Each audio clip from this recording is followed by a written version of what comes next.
If they're not on the same wiring, they can't transact. That's it. This is what Chainlink does. The smartest people in the world are literally telling us what the future is going to look like. If you know what the future is going to look like, you know exactly what to invest in. They're early stage investors in internet stocks. If they could see how big Amazon would be, they would have made a fortune investing in Amazon early when the prices were falling and when people were complaining about volatility. So the head of Chainlink came out with a very recent update on February 18th with what the future looks like and what it means for Chainlink. So I actually know and have personally seen and dealt with what it looks like when the government is very pro-crypto. I literally spent last year with almost all the pro-crypto governments of a significant size, with their central banks, with their regulators, kind of coming up with ways how CCIP can help interconnect all those geographies and how to build better stable coins with proof of reserves and all these kind of projects we've been doing with them on an ongoing basis, some of which are public, some of which aren't. And so it's very, very powerful. I think people underestimate how powerful it is that a government decides to support a technology. I think the next stage after the government supporting the technology will actually be the government adopting the technology themselves.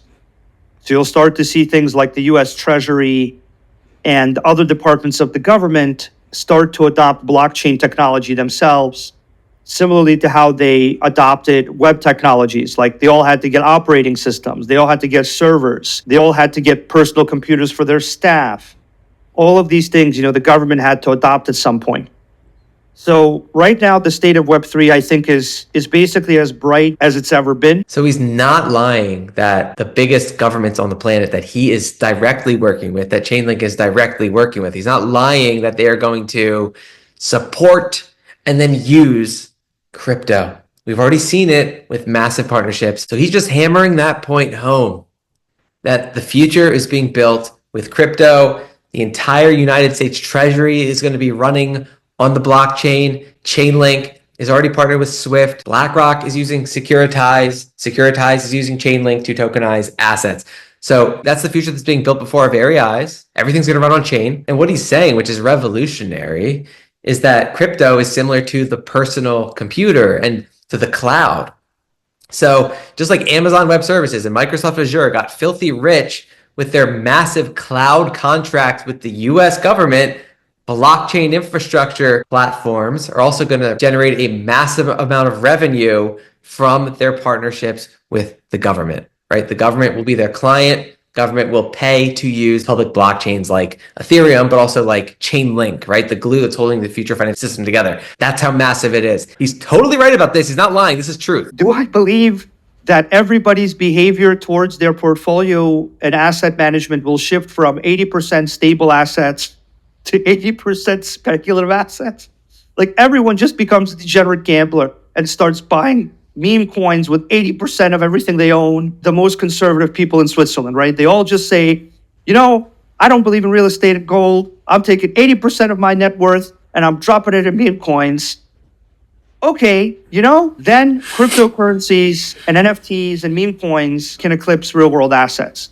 The answer to that question is no. And the answer to the previous question is yes, everything will become a tokenized real world asset eventually. Then I think it's very logically very obvious, right, that we will arrive at a world where when you add up all the stable coins, gold coins, real estate tokens, tokenized funds, tokenized equities, it's pretty obvious to me that real world assets will eclipse cryptocurrencies. Chainlink creates a set of protocols and standards that allow all of these systems to operate in a way that creates the ability to tokenize, creates the ability to make the RWAs, creates the ability to move the RWAs across chains. So Chainlink is kind of like the pipes under a sink. So it integrates the old systems like Swift and existing CSDs into blockchains. It integrates the blockchains with each other, and it integrates all the data systems and all the custody systems and all the various other systems that need to exist for all of this to work, basically. So what he's saying there is that the tokenization of real world assets is much bigger than meme coin. So what does that mean for assets like Chainlink, which is already set to become the primary technology layer that enables tokenization. Deutsche Bank-backed Taurus and Chainlink team up to accelerate tokenized asset adoption. Chainlink partners with Coinbase to boost tokenized asset ecosystem. Swift, UBS Asset Management, and Chainlink successfully complete innovative pilot to bridge tokenized assets with existing payment systems. What does that mean for Chainlink? It means it's going to be bigger than the crypto market because it's going to secure way more value than the current crypto market is involved with. The Depository Trust and Clearing Corporation, the world's largest security settlement system processing $2+ quadrillion annually, is exploring Chainlink to unlock tokenized asset interoperability. That's what he's talking about. So he is so much more bullish on the potential for real world asset tokenization than he is on meme coins or other crypto trading use cases. Obviously, there's lots of good use cases like decentralized AI. We talk about Tau, like ICP, a world distributed computer all on the blockchain. Incredible use cases. But Chainlink, for the purpose of securing quadrillions of dollars worth of value, is going to be massive, right? That's why when people say Chainlink can't hit $1,000, $1 trillion market cap, they don't understand how massive Chainlink's going to be. It's going to be bigger than Bitcoin. It has to be bigger than Bitcoin because it's going to be way more important. It's going to be generating way more revenue than Bitcoin. Anything securing quadrillions of dollars of value is worth $1 trillion in market cap, especially with incredible tokenomics, which incentivize people to lock up their Chainlink tokens, take them out of circulation to earn passive income. Imagine if you could stake Bitcoin, take it out of supply, and earn passive income from it. You can. One day you will absolutely be able to do that. But Chainlink is going to give stakers a massive incentive because it's going to be generating massive revenues from securing, again, quadrillions of dollars worth of value. So that's just going to cause major buying pressure on the Chainlink token, right? So the circulating supply is going to shrink. The market cap is going to go up. Now you've done this transaction, you've gotten your asset, you had to go through 3 chains, 2 to 3 chains. You had to send a bunch of data. You had to send that data in a secure way with special forms of encryption like zero-knowledge proofs. And you had to do all that in a way that the people on the first chain and the people on the second chain all agree to do it that way. You see? The contracts on blockchain A, the contracts on blockchain B, the contracts on blockchain C, all have to communicate and send all this data and send all this value to and from each other in the same way. They can't be on different forms of electricity, right? One of them can't be on DC electricity, the other one on AC electricity. They all have to be on the same wiring in order for them to do all of this transfer of value and transfer of data. If they're not on the same wiring, they can't transact. That's it.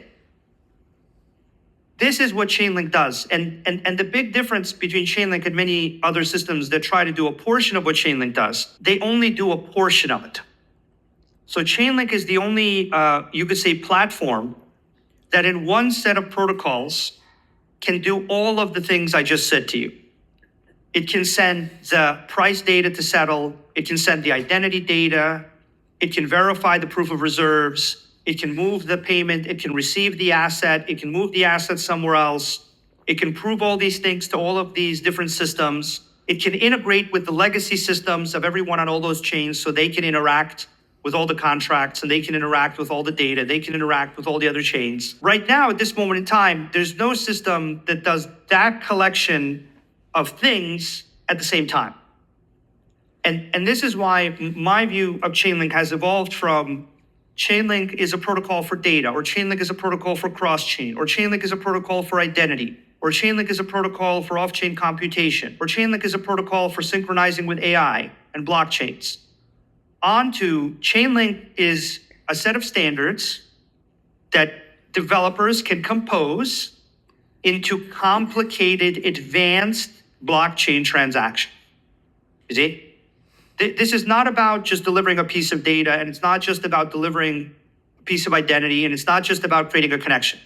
It's about being able to do all of those things at the same time to create an advanced next generation blockchain transaction that is compliant with various laws, that is able to interface with all the different chains, and that is able to interface with all the existing systems. You really can't do all of that with something other than Chainlink right now. And if you try to, you're going to have to do it with like 3 different startups or 4 different startups that don't want to work together and don't work together.